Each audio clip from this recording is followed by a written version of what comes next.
They want me to talk about my service, about France, about the hospitals. I suppose they think enough time has passed, that 47 years is enough distance to make it manageable, to turn it into history. They're wrong. I was 23 when the war started, a qualified nurse trained at St. Thomas Hospital in London. I'd been working on the surgical ward for 2 years, thought I'd seen everything. Broken bones, infected wounds, difficult births, the usual suffering that fills a city hospital. I knew nothing at all. When war was declared in August 1914, there was this fever. That's the only word for it. Everyone wanted to do their bit. The men enlisted in droves, and we nurses, well, we wanted to serve too, wanted to help, to heal, to make a difference. I joined the Queen Alexandra's Imperial Military Nursing Service in September 1914.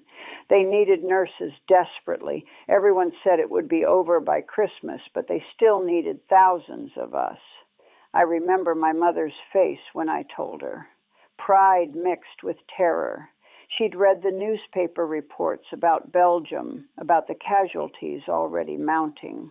"You'll be careful, won't you, dear?" she said. I promised I would. Another lie the war taught us to tell. Training was brief. They taught us about field hospitals, about triage, about treating wounds we'd never seen in civilian practice, shrapnel injuries, gas inhalation, shell shock.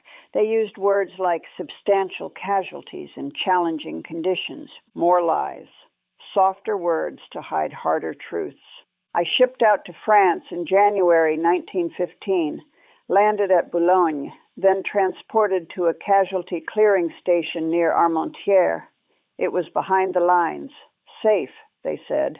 Close enough to the front to receive the wounded quickly, far enough back to be out of artillery range, usually. The other nurses were a mixed group. Some had been there since 1914, had already seen months of this war. They had that look, the one I'd come to know so well, exhausted, hollow, but determined, always determined. Sister Margaret was the matron of our ward. Stern woman, 50s, ran things with military precision. She pulled me aside that first day. "You'll see things here that will stay with you forever," she said. "Things no woman should have to see. But these boys need us. Remember that when it gets hard. They need us."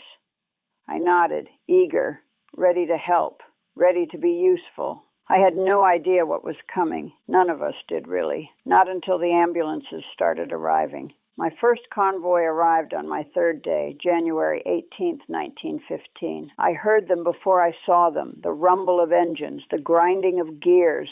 Someone shouted, "Convoy incoming," and suddenly everyone was moving. Organized chaos, nurses preparing beds, orderlies setting up equipment, surgeons scrubbing in. I stood there, frozen for a moment, until Sister Margaret grabbed my arm.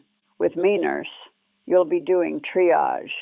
Triage, sorting, deciding who gets treated first, who can wait, who is beyond help.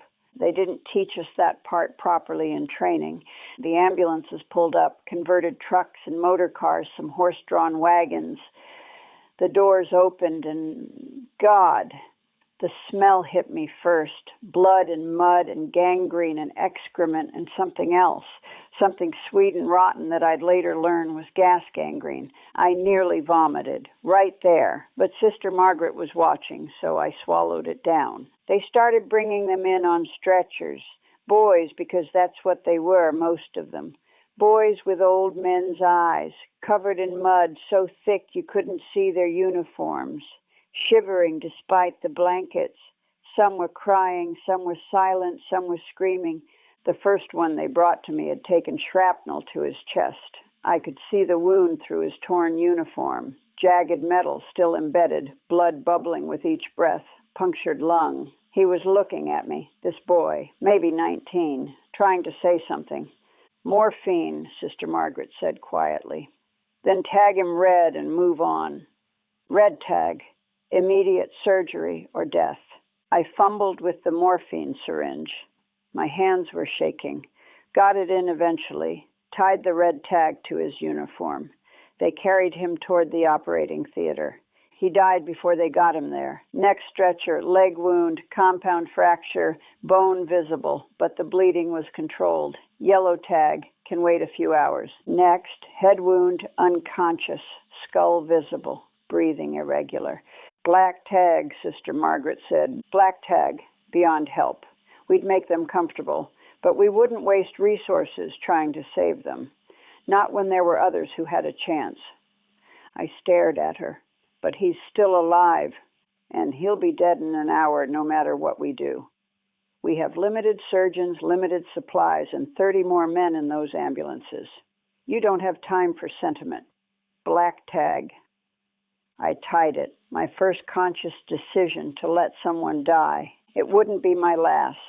The convoy kept coming, wound after wound, missing limbs, faces destroyed by shells, burns from flamethrowers, boys my age, younger, older, all broken in ways I'd never imagined human bodies could break. One had both legs gone above the knee, just gone. Tourniquets keeping him alive. He was conscious, asking about his legs, asking if he'd be able to walk. I lied, told him he'd be fine. What else could I say? Another had been gassed, mustard gas, I learned later. His skin was blistered, peeling off in sheets. His lungs, every breath was agony. He was drowning in his own fluids slowly, and there was nothing we could do except give him morphine and wait. By the time the last ambulance was unloaded, I'd triaged 43 men, 17 red tags, 20 yellow tags, 6 black tags, 6 men I'd marked for death. Sister Margaret found me afterward, standing behind the hospital tent, finally vomiting into the mud. She didn't say anything, just handed me a handkerchief and waited. Does it get easier? I asked. She looked at me for a long moment. No, she said, you just get better at hiding it. That was my 3rd day. The convoys never stopped. They came every day, sometimes multiple times a day, during big pushes, during the Somme, during Passchendaele. They came in waves, hundreds of men, thousands. We worked 18-hour shifts, 20-hour shifts. Sometimes we didn't sleep at all. You learn to function in a kind of trance, automatic, dress wounds, administer morphine, hold hands, clean bodies, comfort the dying, over and over and over. The wounds, Christ, the wounds. In nursing school, they teach you about clean surgical incisions, neat procedures, sterile environments. The Western Front was the opposite of everything we'd learned. These weren't surgical wounds. These were industrial accidents. Human bodies put through machinery designed to destroy them. Shrapnel did things to flesh that I still can't properly describe. It didn't make clean holes. It shredded, turned muscle into pulp, bone into splinters. We'd find pieces of metal embedded so deep we couldn't extract them without killing the patient, so they stayed there. Boys went home with pounds of German steel still inside them. The gas cases were the worst. Not the quickest deaths. We had plenty of those, but the worst to witness. Chlorine gas turned their skin gray-green. They'd cough up pieces of their lungs, drown in their own fluids over hours or days. We'd put them in the gas ward, a separate tent because the smell was unbearable, and there was nothing to do but watch them die. Mustard gas was slower, more cruel. It burned everything it touched. Eyes, lungs, skin. The blisters would cover their entire bodies. We'd wrap them in bandages soaked in saline, but underneath their skin was coming off in sheets. And they were conscious through most of it, screaming, begging. We used a lot of morphine in the gas ward. I remember a boy named Peter Davies, 18 years old. He'd been gassed at Ypres. When they brought him in, he was still trying to be brave, still trying to smile for us. I'll be all right, won't I, sister? He asked. I looked at his lungs on the x-ray, looked at the damage, looked at him. Of course you will, I lied. He died 3 days later, slowly suffocating.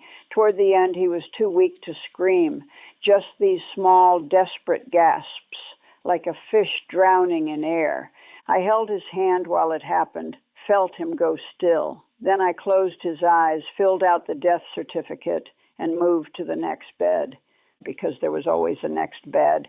The amputations were constant: legs, arms, hands, feet, sometimes multiple limbs. The surgeons worked as fast as they could, but there were never enough of them. Men would wait hours for surgery, infection spreading, knowing that every minute decreased their chances. I assisted in the operating theater sometimes, held limbs while surgeons sawed through bone. The sound of it, bone being cut, it's not something you forget. And the pile. They'd pile the amputated limbs in the corner until someone could take them out to burn.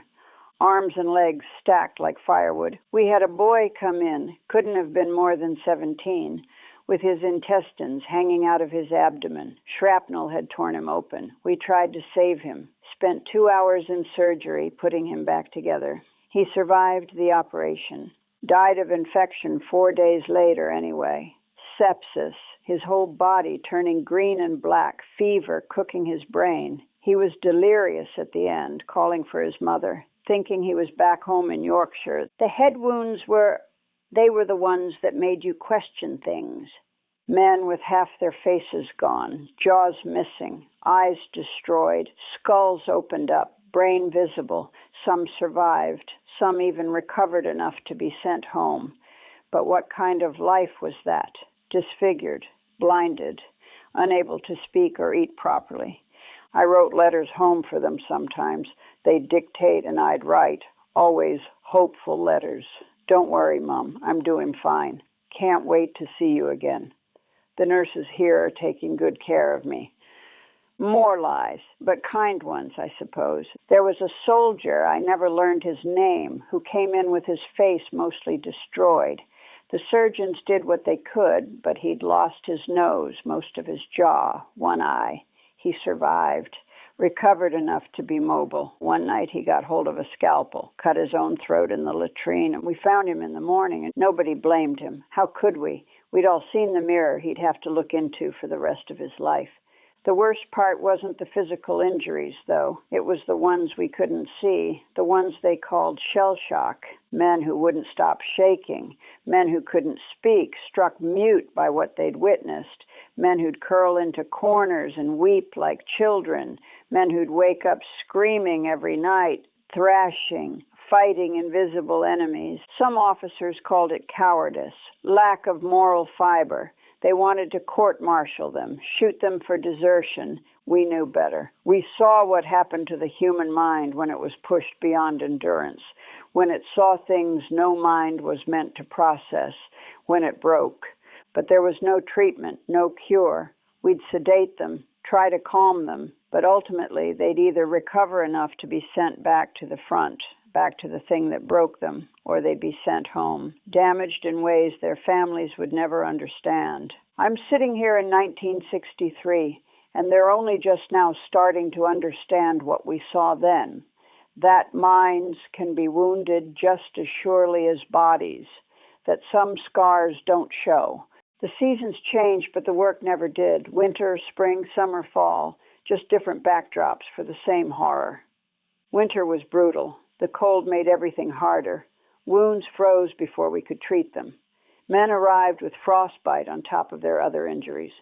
We'd amputate gangrenous toes and fingers, blackened by cold and neglect. The heating in the hospital tents was never enough. We worked in our coats, breath visible, hands numb. Men died of exposure as much as their wounds.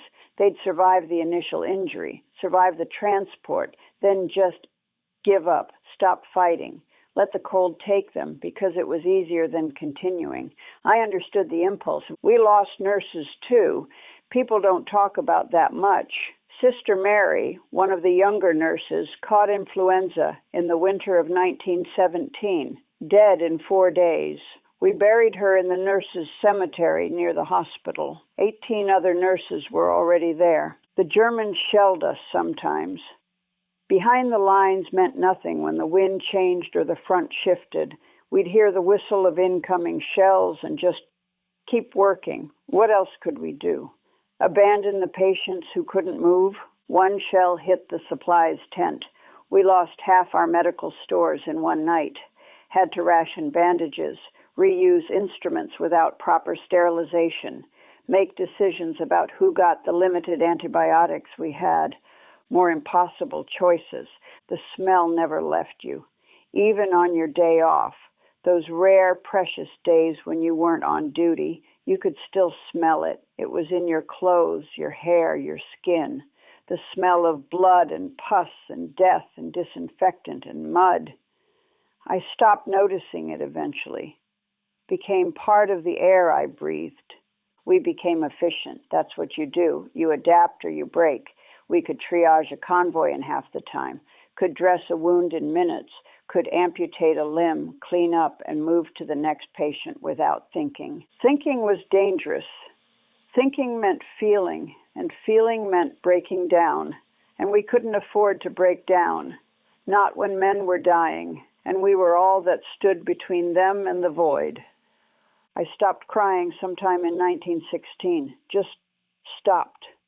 Ran out of tears, maybe. Or maybe I'd just seen too much death for it to register anymore. A boy would die in my arms and I'd feel nothing, just tired, just ready for the next one. Sister Margaret noticed, pulled me aside one day. "You're shutting down," she said. "I'm coping," I replied. "No, you're surviving. There's a difference. But what choice did I have? Feel everything and go mad? Or feel nothing and keep functioning? I chose functioning. The letters from home became harder to read. My mother writing about rationing and air raids, about neighbors' sons who died, about how proud she was of me. My sister's wedding. I missed it, of course. She sent photographs, everyone smiling, a world away from where I was. I tried to write back, tried to tell them something real, but what could I say? Dear Mother, today I watched a boy drown in his own blood. His mother's name was Sarah, same as yours. He called for her at the end. So I wrote lies instead. The work is hard but rewarding. The boys are so brave. I'm making a difference. More comfortable lies for comfortable people. We had moments of dark humor. You had to. It was either laugh or scream. We'd joke about the mud, about the rats, about the officers who'd visit and faint at the sight of blood. Sister Margaret once said she'd seen so many wounds she could probably perform surgery herself by now. She wasn't wrong. We all could have. We'd seen more trauma in a year than most surgeons see in a career. But the humor was brittle, hollow, like everything else. The battles blurred together. Luz, Verdun, the Somme, God, the Somme, Passchendaele, Vimy, Cambrai, different names, same result. Ambulances arriving full, leaving empty, the same wounds, the same deaths, the same futile attempts to patch boys together so they could be sent back to be broken again. A cycle, endless grinding cycle of destruction and repair and destruction again. I was 27 years old and I felt ancient. It wasn't one thing. That's what people don't understand. It's never one thing that breaks you. It's the accumulation, the weight of 1,000 small horrors until one more, one small final thing becomes unbearable. For me, it was a letter. October 1917. We were at a casualty clearing station near Passchendaele. The Third Battle of Ypres, they called it. The mud there was beyond description. Men drowned in it. We'd receive patients caked in mud so thick we'd have to cut their uniforms off. And underneath they'd be blue with cold, or red with blood, or green with gas. We were overwhelmed. We were always overwhelmed during the big pushes, but this was worse. The mud meant the ambulances couldn't get through. Men were being carried to us on stretchers through miles of that terrible mud, and many died before they reached us. I'd been on duty for 36 hours straight. We all had. There weren't enough nurses, weren't enough doctors, weren't enough anything. We were running out of morphine, running out of bandages, running out of space. A boy came in, Private James Mitchell, 19 years old, both legs destroyed by a shell. Compound fractures, massive tissue damage, infection already setting in. He needed immediate amputation, both legs above the knee, to have any chance. But we had 3 other patients ahead of him who needed surgery just as urgently, and only 2 operating theaters. And the surgeons were exhausted, making mistakes, taking longer. I gave him morphine, held his hand, told him he'd be in surgery soon. He looked at me with these clear blue eyes. "I'm going to die, aren't I, sister?" I wanted to lie. I'd lied so many times before, but I was so tired, so hollowed out. "I don't know," I said, and it was true. I didn't know. Maybe he'd make it to surgery. Maybe the surgeons would save him. Maybe. He smiled, actually smiled. "That's all right," he said. "I'm tired, too." He died 4 hours later, never made it to surgery. The infection spread too fast, or the blood loss was too much, or he just gave up. I don't know. I was preparing his body for the mortuary, something I'd done hundreds of times, when I found the letter in his breast pocket from his mother. It had arrived with the post that morning, before he'd gone over the top. I shouldn't have read it, but I did. She wrote about his little sister's birthday, about the garden coming along nicely, about how proud his father was, about how they couldn't wait to see him at Christmas, about how she prayed for him every night. "Come home safe, my darling boy. Come home safe." Something inside me cracked. I stood there in that tent full of dying men, holding that letter, and I couldn't breathe, couldn't move. The weight of it, all of it, came crashing down at once. 3 years of death, 3 years of holding hands and telling lies and watching boys bleed out on tables, 3 years of sorting human beings like cargo, 3 years of functioning when I should have been screaming. I walked out of the tent, just left my post, left the patients, left everything, walked out into the October rain, and I just stood there. Sister Margaret found me an hour later. I was still standing in the same spot, soaked through James Mitchell's letter, still clutched in my hand. She didn't say anything at first, just stood beside me in the rain. "I can't do this anymore," I finally said. "I can't watch them die anymore." "I know," she said quietly. "He had a little sister. She just turned 7. He was supposed to go home for Christmas." "I know." "How many?" I asked. "How many have died while I held their hands and lied to them? How many mothers' sons? How many sisters' brothers?" Sister Margaret took the letter from my hand gently. "Too many," she said. "Far too many. It never ends. It never stops. They just keep dying, and we just keep patching them up so they can go back and die again, and what's the point? What's the fucking point?"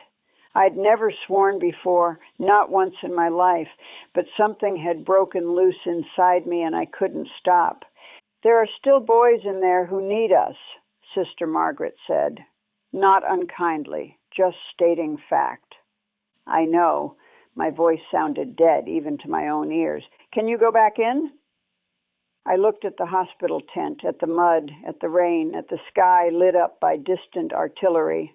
"I don't know," I said, but I did eventually, because what else was there? Let them die without even trying, let them die alone. So I went back in, dried off, put on a clean apron, and I kept working. But something had changed, something fundamental. I'd been functioning on autopilot for so long, and now the autopilot was broken. I couldn't not feel anymore. Couldn't not see them as individual boys with mothers and sisters and lives they'd never live.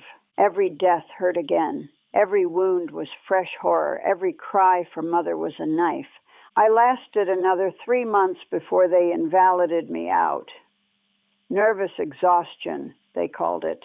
The same thing they called shell shock when they wanted to be polite. I'd broken. Finally, completely broke. They sent me home in January 1918. The war had 9 more months to run, but I was done. Used up, wrung out. I remember the Channel crossing, standing on the deck, watching France disappear behind me.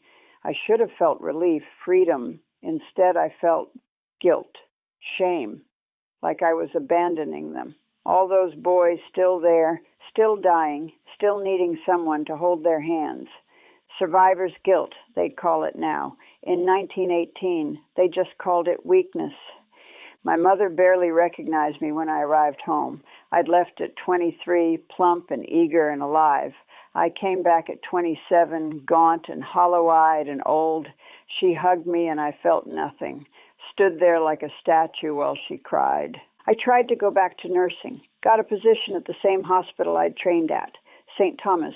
Nice, clean, civilian hospital, routine surgeries, predictable wounds, nobody dying of gas, nobody screaming in German, nobody begging for morphine while their intestines spilled out.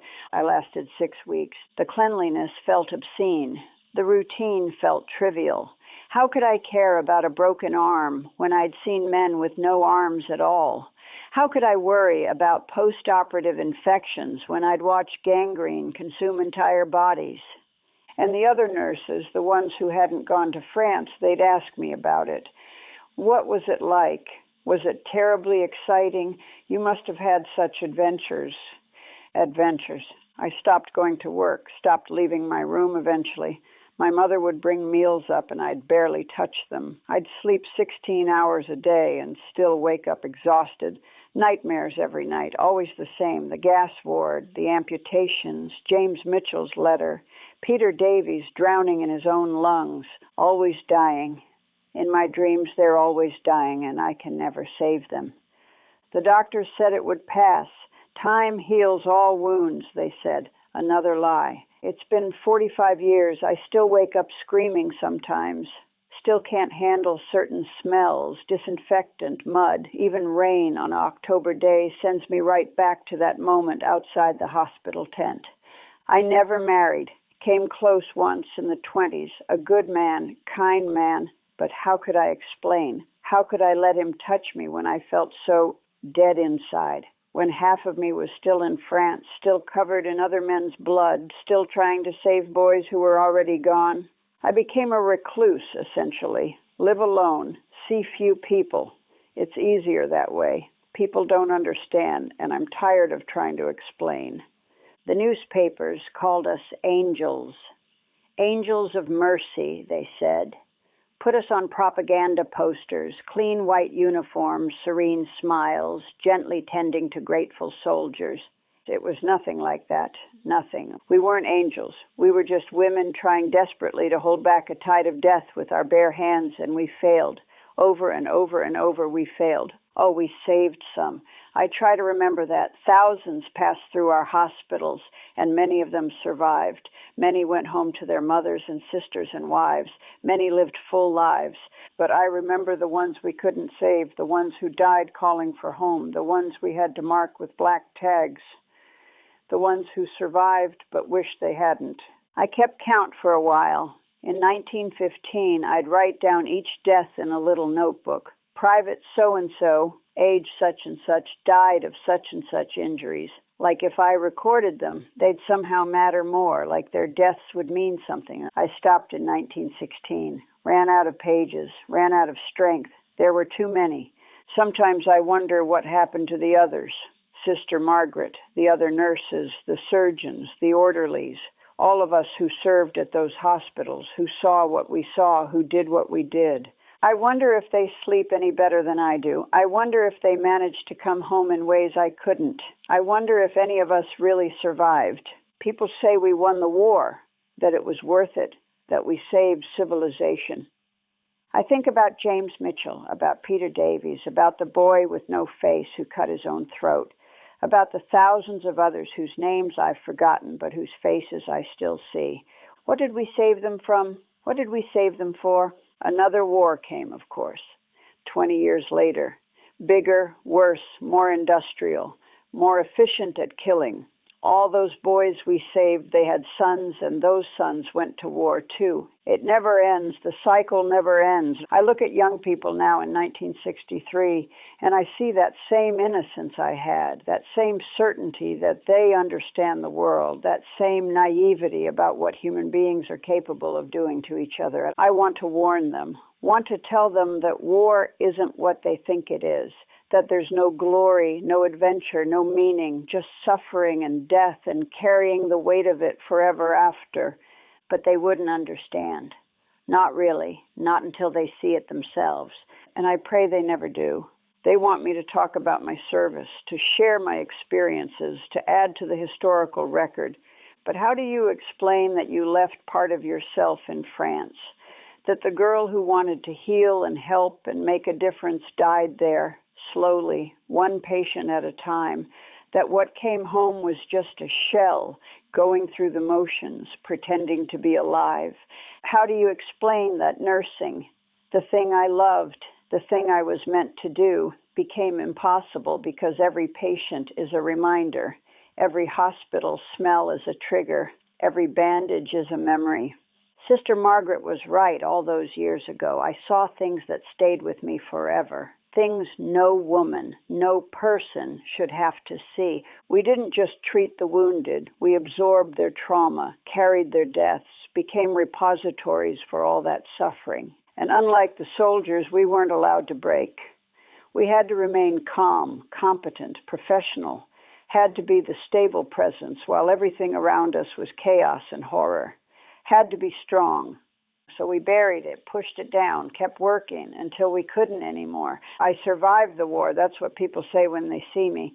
Oh, you're the nurse who served in France. How wonderful that you survived. But did I? Did I really? I died a little bit with every boy who slipped away while I held their hand, with every mother's letter I found on a corpse, with every lie I told to comfort the dying. The war ended in November 1918, armistice, celebration, victory. But for us, for the nurses who served at the front, who saw the cost in flesh and blood and broken minds, the war never ended. It's still there, still happening, playing out in our nightmares, in our triggers, in the distance we keep from the world. We never came home, not really. Part of us is still in France, still in those hospital tents, still trying desperately to save boys who are already dead, still failing, always failing. That's the truth they don't tell you about mercy. That bearing witness to that much suffering doesn't make you an angel. It makes you a ghost, and we're all still there, haunting the places we tried to heal.